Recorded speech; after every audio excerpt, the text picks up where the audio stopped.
E aí, pessoal, tudo certo com vocês? Aqui, professor Denilson Seixas, então, vamos para mais uma videoaula, certo? Hoje nós vamos trabalhar sobre um assunto importante, sociologia da educação. Então, eu trouxe um conteúdo relacionado a uma obra aí da Helena Bomeni, que fala sobre o Darcy Ribeiro e a sociologia de um indisciplinado, tá? Este é o título aí da obra.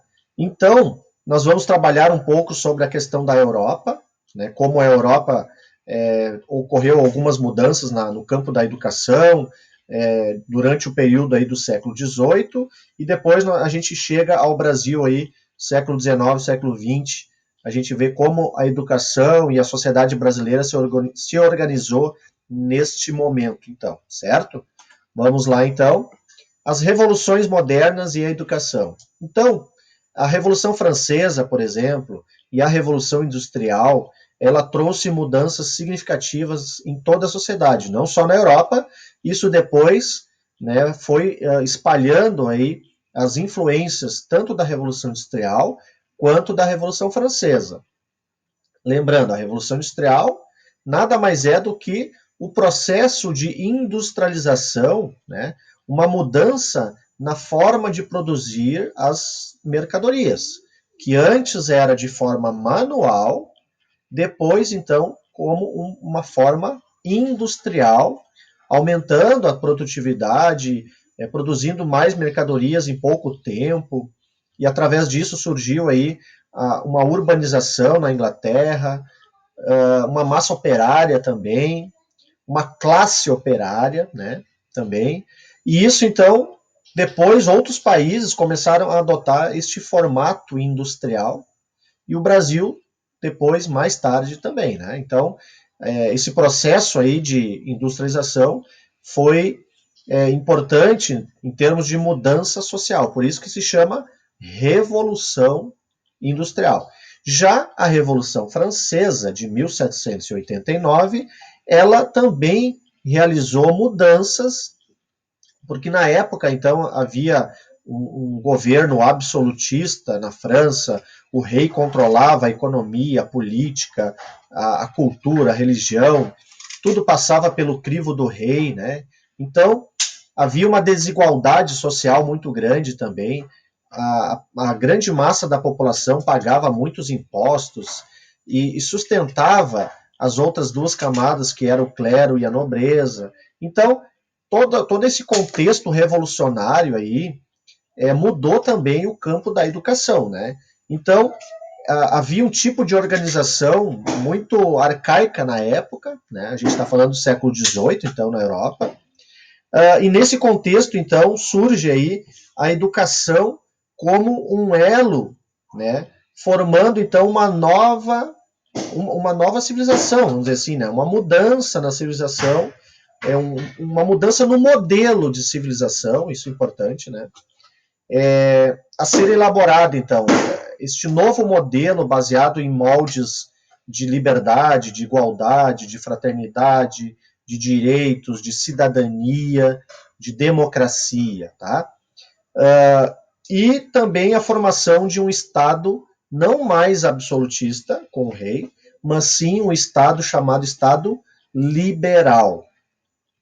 O que significa isso? Significa que o Estado ele tem algumas funções e ele, por exemplo, ele não interfere muito na economia. O sistema liberal ele deixa a economia se autorregular, né, com a concorrência, a livre concorrência, né, sem criar barreiras para a economia, né? Então a economia se autorregula, tá? Então esta é a mudança aí do século XVIII na França. E a educação, então, ela entra num processo, então, de expansão do ensino básico para integrar toda a população francesa numa identidade cultural, numa identidade nacional. Então, o processo educacional da França tinha este intuito, né, de formar a população num ideal comum, criando uma identidade nacional agora, formando então o que antes, né, havia grupos distintos aí, regiões aí com características distintas na França, agora a ideia era unir essas diferenças, formando então uma identidade nacional. E o processo de educação, então, na França, ele trabalhou nesse modelo, procurando criar, então, os mesmos valores, né, os mesmos comportamentos, tendo, então, esta condição aí de uma formação de uma identidade nacional, certo?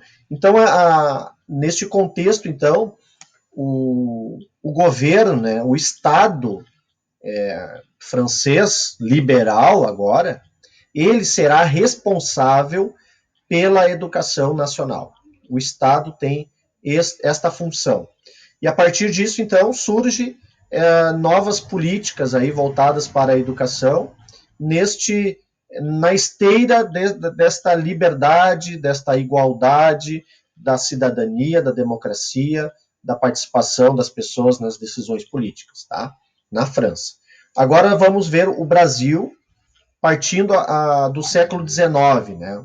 Vamos pegar a transição do Brasil do século XIX para o século XX. O Brasil estava saindo de um regime de monarquia, onde havia escravidão, então o Brasil estava saindo da escravidão, saindo de uma relação com a Igreja Católica, que era chamada relação de padroado, né? Que era uma ligação muito próxima entre o poder político e o religioso, né? Na época, o imperador Dom Pedro I, ali, Dom Pedro II, tinha interferência, ele poderia interferir nas questões da Igreja Católica. Então, havia este casamento, aí, vamos dizer assim, entre a Igreja, o poder religioso e o poder político, né? E o Brasil estava saindo disso. Então, saindo da escravidão, saindo deste regime de padroado, formando o Estado laico, o Estado que se separa da Igreja, então, onde cada um vai ter as suas particularidades ali, as suas funções próprias, tá? Porém, era uma sociedade que valorizava a elite, tá? E a boa parte da população, então, desse período, o Brasil ainda é um país eminentemente rural, boa parte da população é analfabeta também, né? Então existe esta condição do Brasil no século XIX, partindo para o século XX, tá? Uma sociedade que não preparou a população para esta nova situação, né? Situação de liberdade agora, né? Como eu falei, a escravidão estava acabando ali, 1888. Mas o Brasil não se preparou para isso, vamos dizer assim, para esta nova condição aí de liberdade, né? O que a República que chega em 1889, o que ela prega, né? O que ela quer, o que ela tenta formar uma ideia de progresso, de desenvolvimento, né, de crescimento, né? Esta é o modelo que a República Brasileira ela quer adotar, né? Saindo da monarquia, chegando na República. Então, progresso, desenvolvimento, industrialização, porém, a educação, ela não se investe na educação neste momento. Não existe uma preocupação aí dos governos, vamos colocar aqui, Brasil, século XIX, né, que eu não coloquei. Não existe, então, um investimento na educação, tá? Existe uma contradição, né? Como é que o Brasil quer chegar num patamar de evolução, de desenvolvimento, de crescimento, de industrialização, se ele não investe na população? Então, existe aí, nesse período, uma população, como eu falei, analfabeta e muito fácil de ser manipulada pela elite brasileira também, né?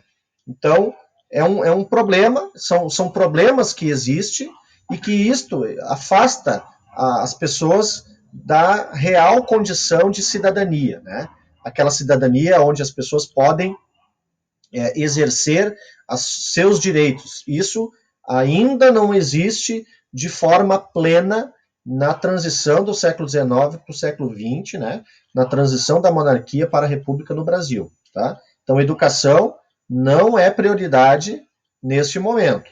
Então, a Constituição de 1891 diz que o governo federal deve cuidar da universidade e os estados e municípios devem cuidar da educação básica, certo?